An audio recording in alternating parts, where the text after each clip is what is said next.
Welcome to Tales from the Waystone, a King Killer Chronicle reread podcast. We are your hosts, Will and Phoenix. Let's get into it.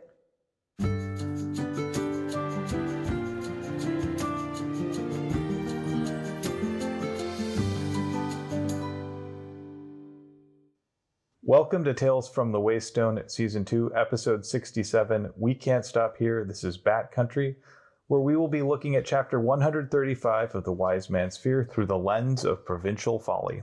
A few disclaimers to get out of the way before we begin. First, we haven't recorded in a while. We're a little rusty. It's a Tuesday evening. Lots of excuses. Sorry if it's not a great episode, but yay if it is.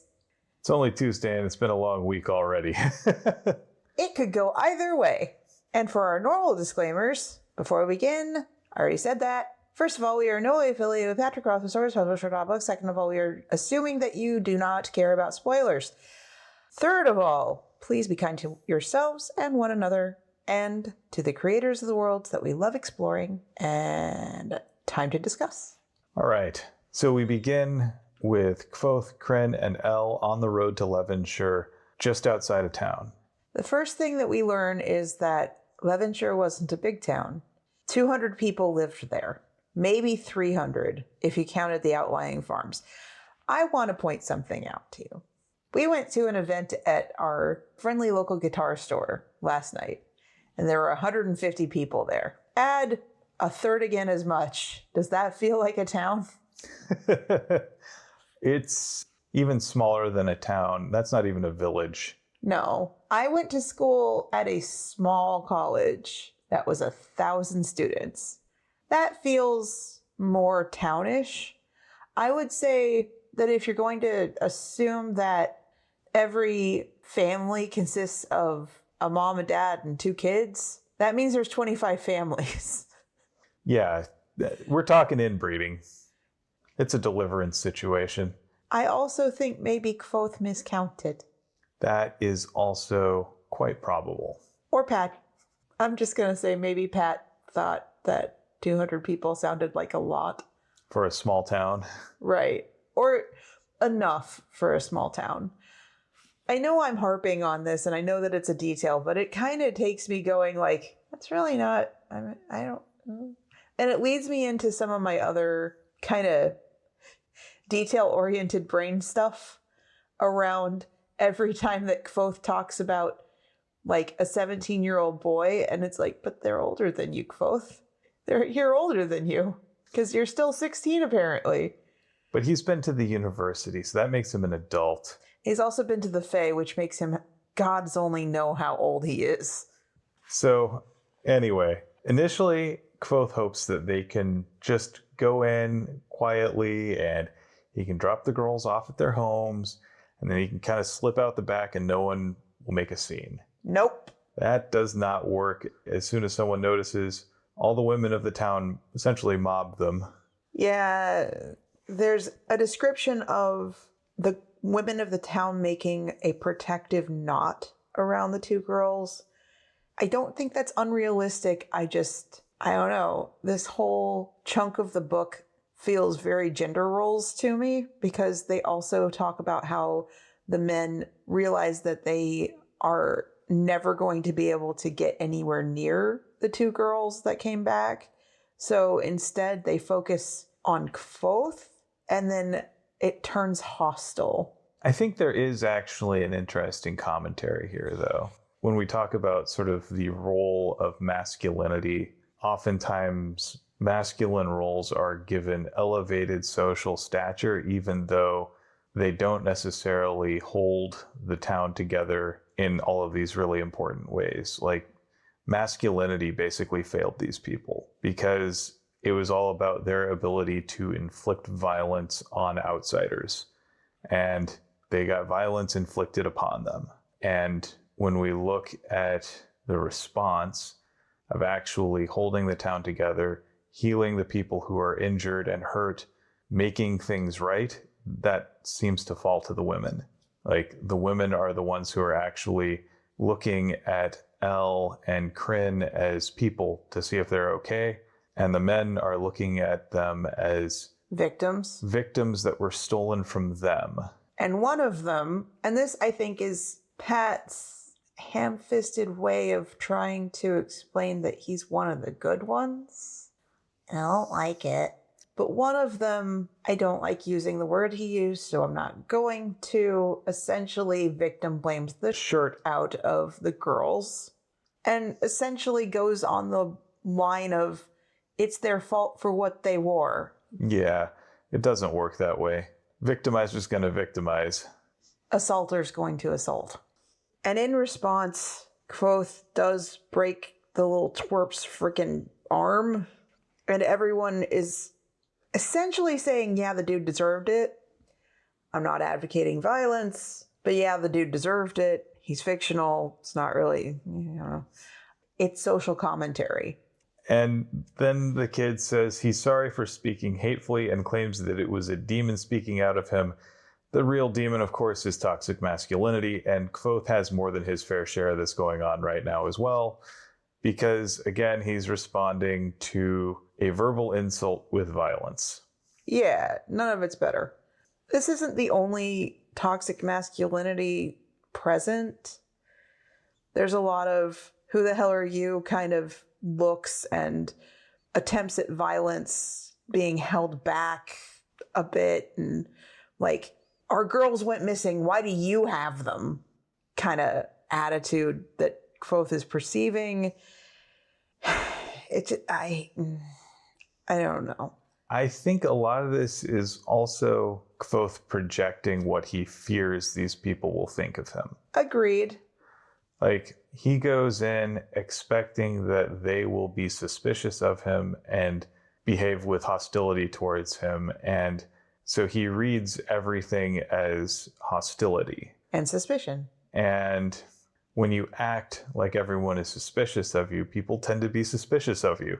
He's cagey about what he says, how he found them. Like, he's kind of defensive in ways that, someone who didn't do anything wrong wouldn't need to be. And ultimately, Kryn is the one that stands up and says, y'all just shut up. He saved us. He brought us home. What the hell is wrong with you all? And then we also find out, though, that the one who victim blamed is the one that Elle is betrothed to-ish or boyfriend-ish or whatever. She should be able to do better, because literally anyone should be able to do better. Never, ever, ever, ever, ever, ever, ever, ever stay with someone who blames you for violence done against you. Yeah. We also find out that the men are rather bitter because they lost people in the attempt to try and rescue the girls. One person lost the use of his leg forever when his horse fell on him, and the horse is gone. The horse, while being an animal that we should care about just for the fact that it's a being and a living thing, is also of so much utility in this type of a town. And it is unusual for someone to be able to afford a horse, much less taking care of a horse, much less replacing a horse. So I think everyone's kind of coming to this with their own histories, creating false projections of the other. And Quoth, we see here, has his own fair share of ugly prejudices. He thinks that all of these people are uneducated fools. They're superstitious, they're stupid, and overly hostile. And so he comes at them with condescension and hostility and suspicion, which only makes them feel hostile and makes them feel resentful. And perpetuates a cycle. Yeah. We see this in contemporary society too. People who live in urban environments are oftentimes aware that they probably have different life experiences from people who live in rural communities and vice versa. And they make assumptions about people who live in the other environment. And usually those assumptions are, they look down on us, they hate us, they resent us. And so rather than trying to diffuse those tensions with empathy, people tend to bunker down and circle the wagons and go defensive and perpetuate those tensions. They prove the negative stereotypes to be accurate in those moments. They confirm everybody's worst fears.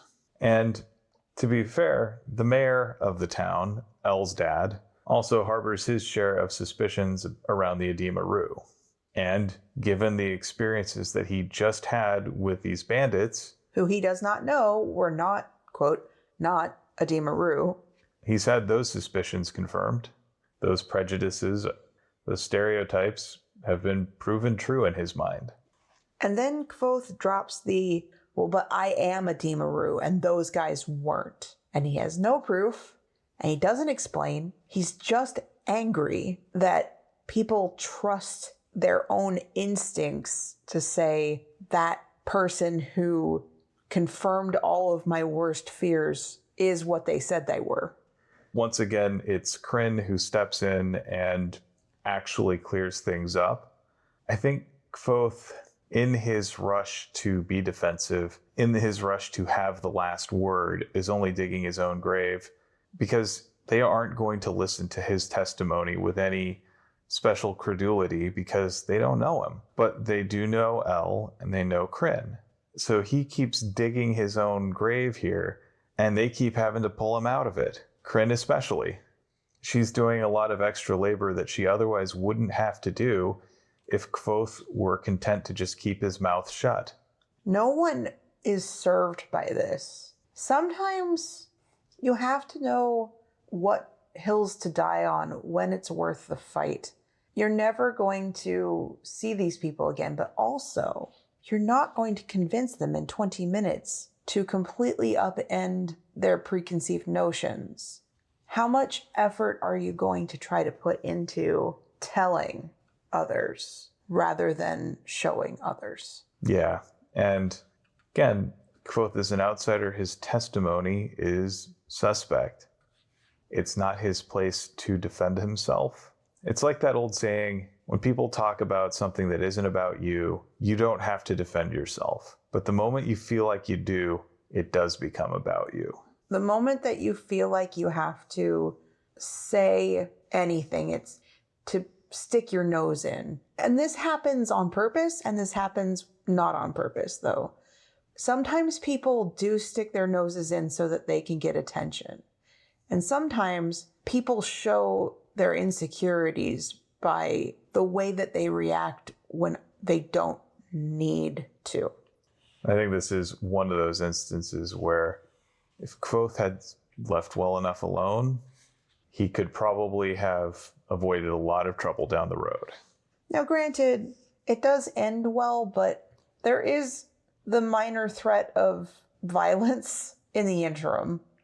All that being said, there's a few more bits of virtue signaling insofar as one of the townsfolk pipes up and says, why should the girls get all of the perks of the stuff that their captors had, you know, the sales of that and the money and whatever? Shouldn't those of us who had property burned and other things get some compensation as well?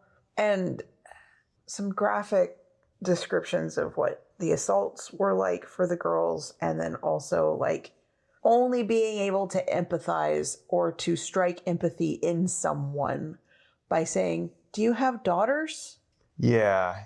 Like, you can only empathize with someone if you can, or you can only have concern for someone if you can be forced to empathize with them. Right. And the other thing is, again, Kvothe is going on with these graphic descriptions without really considering what those mean for Elle and Kryn. Because they can probably hear it. These are their stories, not Kvothe's. Right. That's the other thing, is that he shouldn't be telling the men of the town what happened to these two girls. It's not for him to tell. It's not his story. They are under no obligation to tell other people how and how much they were assaulted. All of it's... And then we have the scene of going off to the medicine woman of the town, taking the guy that, you know, Jason, I guess his name is, that his arm is all broken. And so Quoth is like, I could fix it for you. And he's like, no, no, I'm going to go see the person I actually trust. Okay, let me take you. And it's almost like Quoth frog marches the dude off to this woman to see, like, he's testing her to see if she's worth anything as a healer, because 16-year-old Quoth knows more as a student at the university than anyone that has any freaking experience and is older than him and has been doing this a while and knows what the hell they're doing. Quoth's main character syndrome is working overtime here. Also, sexism and ageism and, shows up at the woman that has been deemed Gran and, oh, she's not quite as old and feeble as I thought she would be. And that hurts so bad because, so here's my own little, gripe here. So just to go on one of my obsessions, which is the band Ghost, the lead guitarist and lead singer and one of the previous guitarists and, whatever, they're in their 40s. And also the background guitarist is also 40s. And at one point, the Nameless Ghouls were not actually known who they were. And now it's gotten more and more like everybody knows who's behind the masks. There have been comments on videos that are like, I don't care that they're in their 40s, they're hot. Or I don't care that they're old. And I'm just like, stab me in the heart, just more. Just keep doing it. They're our age. I don't feel like, other than the fact that my knees are shot, I don't feel mentally like I am over any certain hills. I just don't feel that way. I don't think that that's a thing. I think that the 16-year-old kid just automatically assuming that the woman named Gran, who, mind you, we have friends who are just a little bit older than us who have grandkids who are, 10? Right. So, stop it. And, one of them still does marathons and crap. Yeah, it's kind of silly. And the most insulting bit here is he's afraid that this is just going to be some weird old lady who treats people with leeches and wood alcohol. Yeah, and he has just this elitism about the students at the university. In fact, saying, she could outdo a lot of the students. And I'm like, of course she can. She has experience. Yeah. I think Quoth is operating under the illusion that someone who lives in this town has always lived in this town, and they've never left this town. Even if they have lived here their entire life and haven't left, she's been doing this longer than Quoth has been alive, almost certainly. She clearly also has book learning. Right. And Quoth has book learning all of a semester. More than that, she has the ability to look at what the book says and then know where to challenge it based on her own experiences. She's got this copy of the Heroborica, which is, the in-universe big encyclopedia of various medicinal herbs. And she's able to say, oh, hey, actually, this doesn't do what you think it does. This isn't going to be actually as useful. This is the thing that actually works here. This is the local route that actually fixes things. This is based on my own lived experience.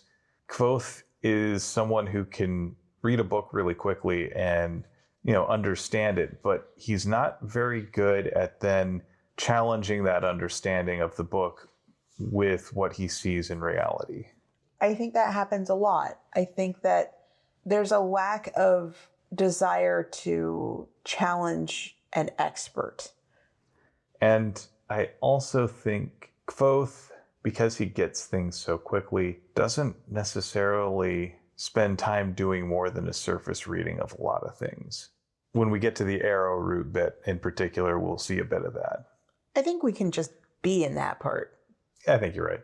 So what happens is he goes in and he sees the guy that was on the horse that fell down and crushed his leg. And he asks, how are you keeping him from going septic? And she uses a different word, sour, means the same thing. They're just trying to suss out where their common and not common language around medical things is. And she tells him what she used.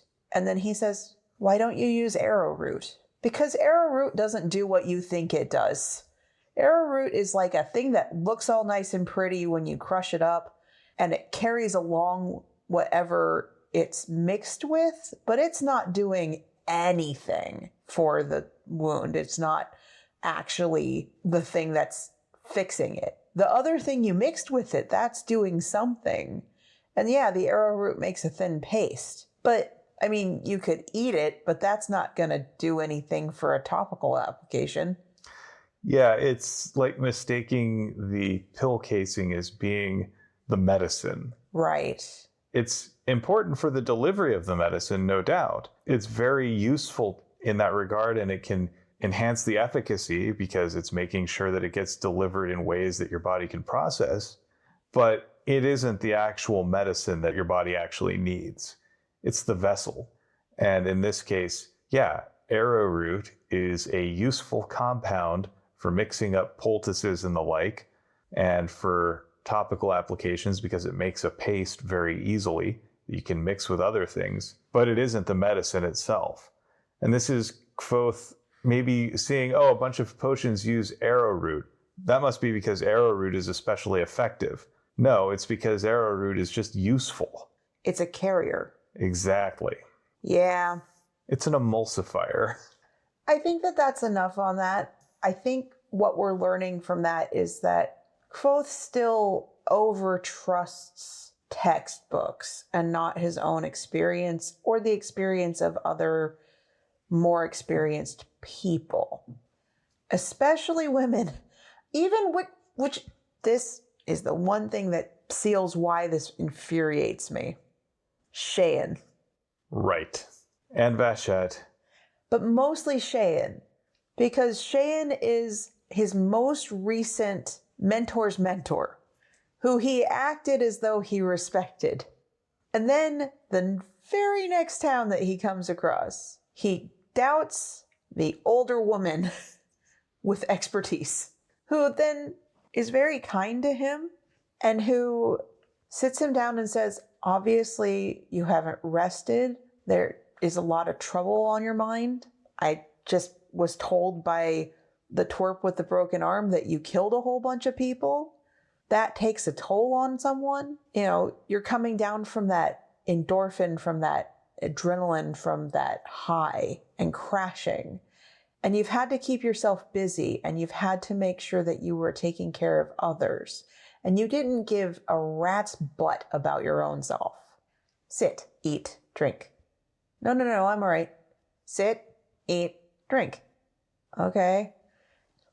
And there's a description of her words brought a sudden hot ache behind my eyes, as if I were about to burst into tears.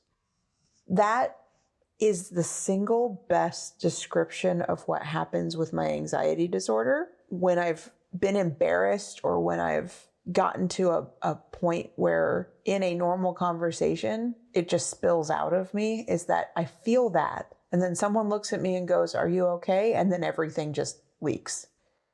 Yeah, I think it's that dam bursting. I know when you've gotten particularly anxious, oftentimes it is that slow buildup of things. And then when there's one little crack that breaks through that someone notices, that's the permission structure that lets everything else release. And Kvothe has been holding a lot in as well. And it's pretty clear Kvothe has been compartmentalizing and holding a lot of stuff in and hasn't really processed everything. He starts shaking. He hasn't given himself the time to just focus on himself. He hasn't allowed himself to be vulnerable in front of anyone. he's felt like he's had to be strong for Kryn and Elle, that he's had to hide his feelings, that he's had to play the hero for everyone in town, and he hasn't able to just be Kvothe. He's had to be Kvothe the hero, Kvothe the killer, Kvothe the fighter, Kvothe the mercenary, Kvothe the arcane, but for a long time he hasn't just been Kvothe the person.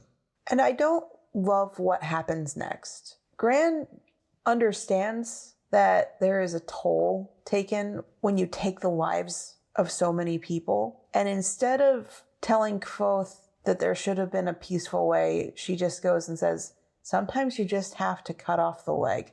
And you did that. It sucks. And the first time is the worst time. But what you did by killing that whole just group of people was to cut out the rot in society.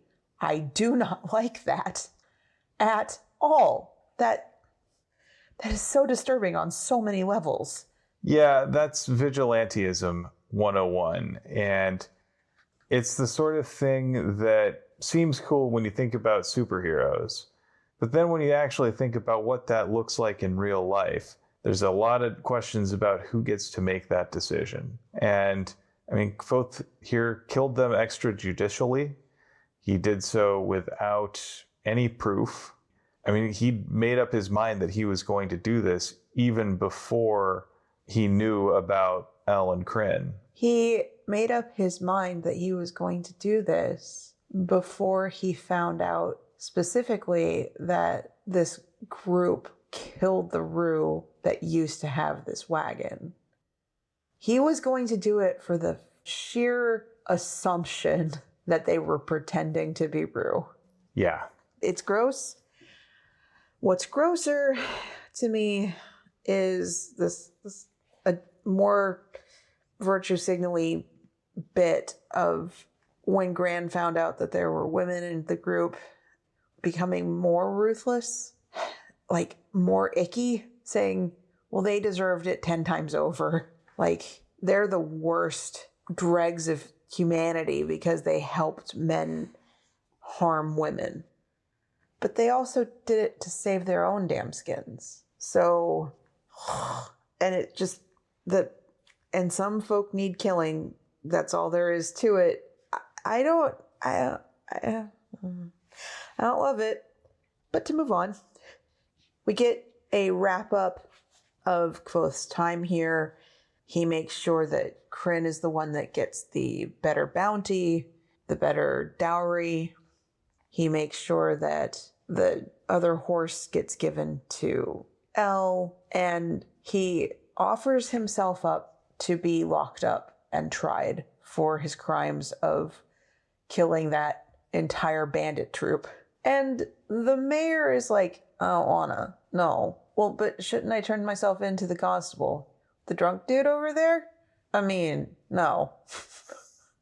And that's kind of how everything wraps up. All right, well, if you don't want us to get in trouble for aiding and abetting a criminal, how about you just kind of mysteriously wander off? It's unfulfilling. It's kind of like, why even include the lock me up?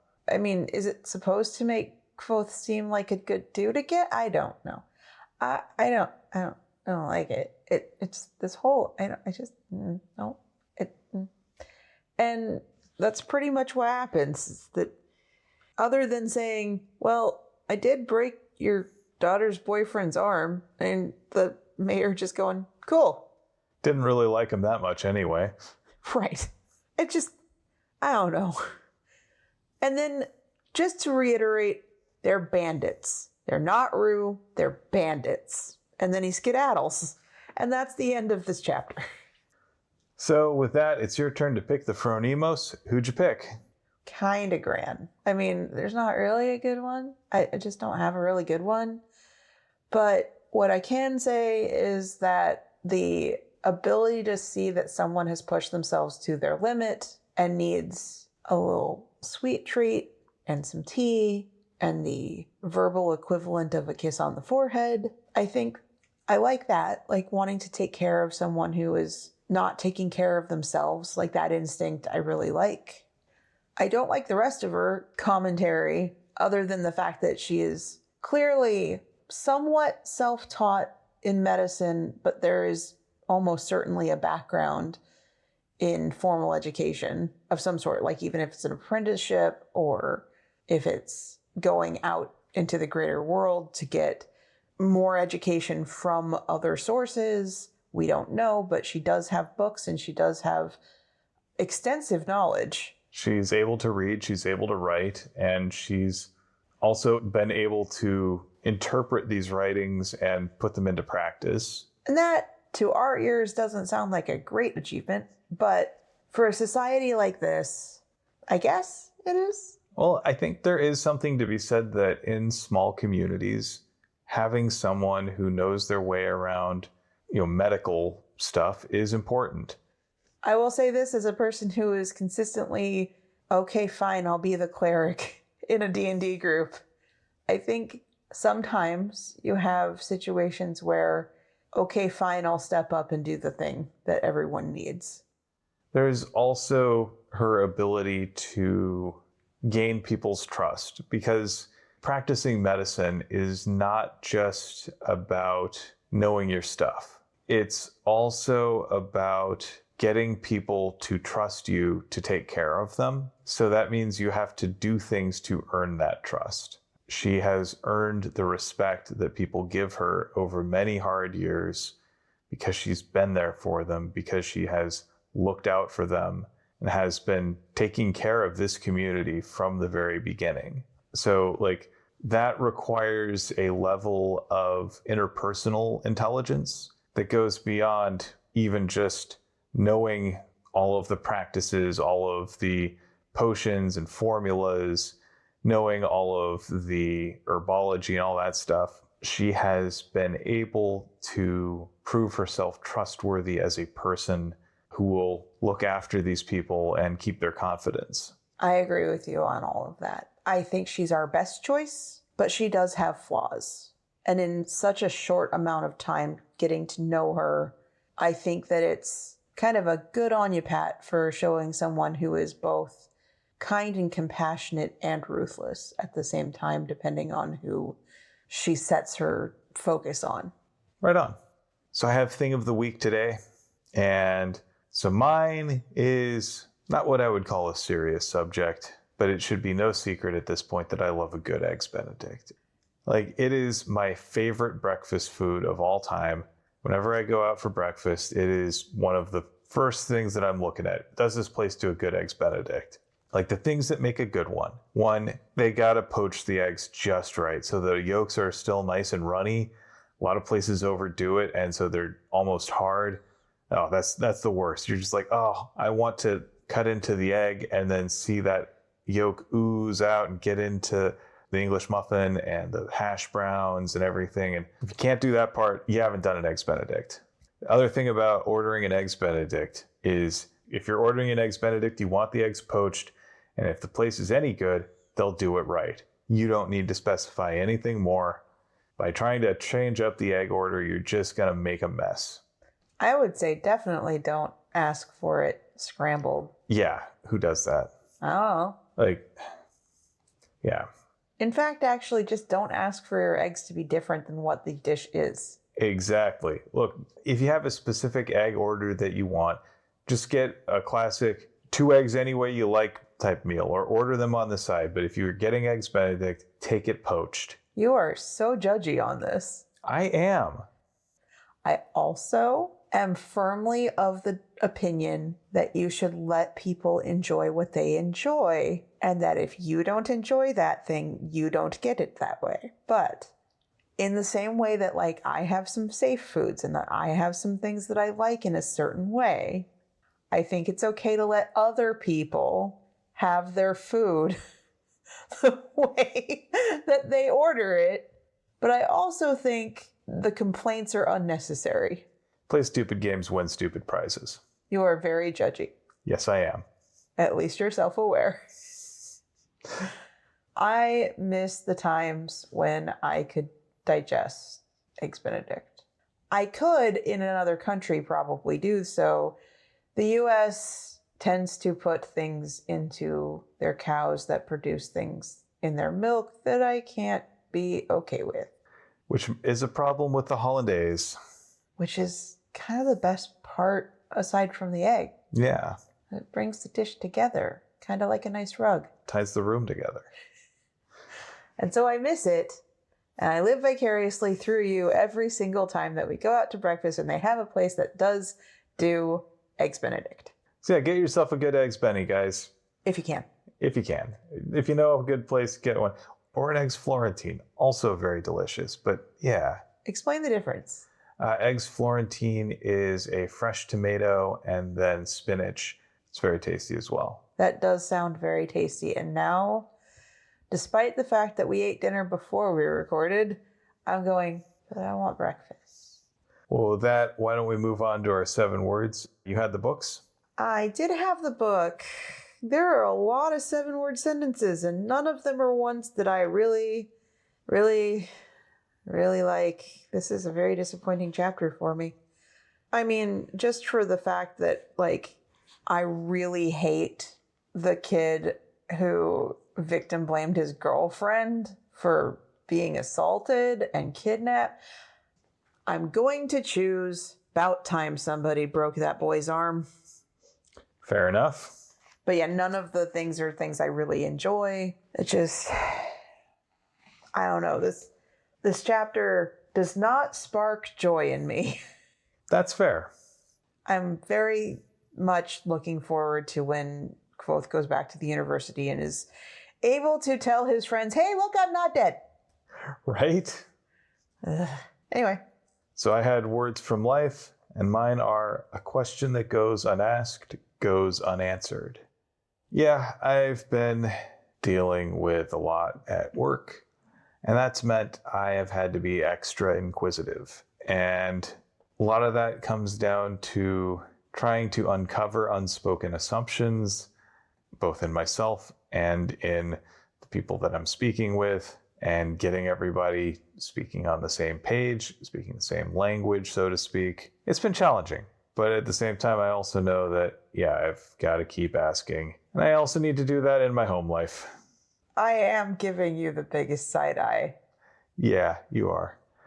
I say this not as someone who is great at asking questions at home, but someone who needs to get better at it. Touché. Well, with that, hopefully it was at least a middling episode. Could have been worse.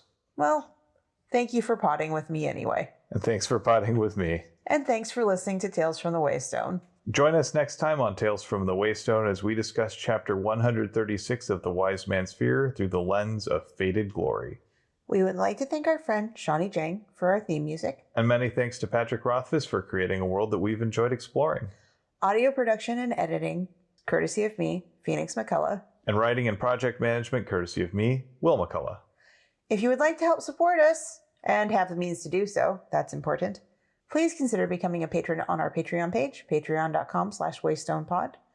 Also, we have a poll up on our Discord, and also just kind of a general, you can chat at us or make comments on our Patreon to let us know what book or books you are excited to listen to us talk about in our summer reading program while we patiently wait for book 3. We're patient folk, right?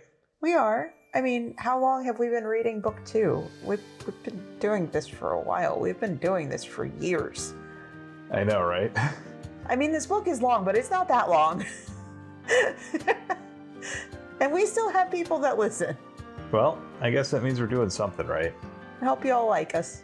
Well, with that, here's to one more day above the roses. To one more day above the roses. Ding!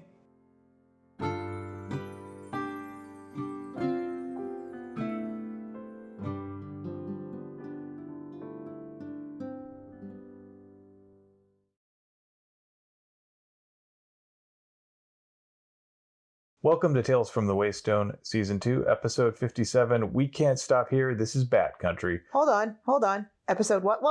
67? You said 57. Well, Shirt. let me go back and redo that. Sorry.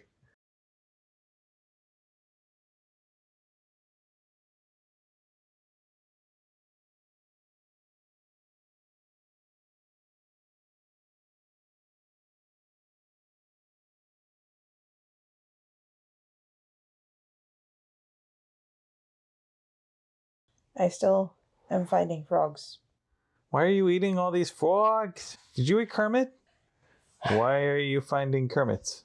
I didn't say I was finding Kermits. I said I was finding frogs. I don't see the difference.